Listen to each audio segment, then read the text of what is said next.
देवर जी। अरे भौजी आप।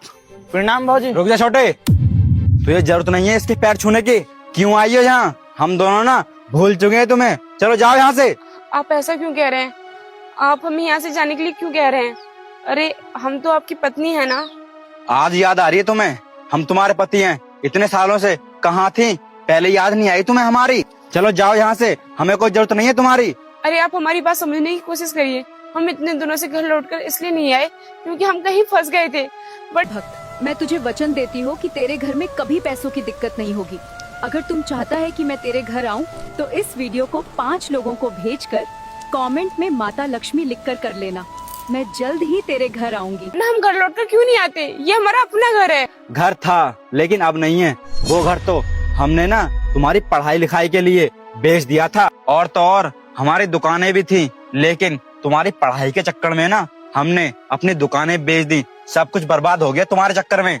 सब मना कर रहे थे कि औरत है, पढ़ा लिखा मत, लेकिन तुम्हें शौक था पढ़ने का। हमने सोचा पढ़ा लिखा कर कुछ बना देंगे, लेकिन तुम तो शहर जाकर हम दोनों के लिए भूल ही गई। सही कहते हैं लोग, औरत ना घर के अंदर ही अच्छी लगती है, घर के बाहर नहीं। घर के बाहर जाती है ना तो उसके पर निकल आते हैं, और वो पर तुम्हें ना शहर ले गए, तुम भई की हो गई। तुमने ना हमारे बारे में एक बार भी नहीं सोचा। अगर तुम हमारे बारे में एक बार भी सोचती ना तो तुम्हें पता लगता कि हमने तुम्हारे लिए क्या क्या किया है। पूरे 3 साल बाद तुम हमें अपने दांत दिखाने आई हो।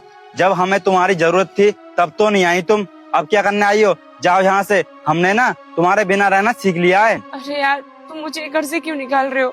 मैं अपने घर को छोड़कर कहाँ जाऊंगी? मेरे पास तो कोई जगह भी नहीं है रहने के लिए।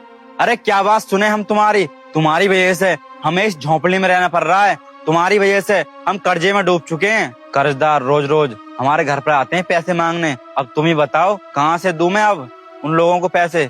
सब कुछ तो बेचकर तुम्हारी पढ़ाई में लगा दिया। अब वो लोग पैसे मांगने आते हैं, हम तो उन लोगों से अब यही कह देते हैं या फिर हमें जला दो या फिर मार दो। हमारे पास नहीं है आपको पैसे देने के लिए।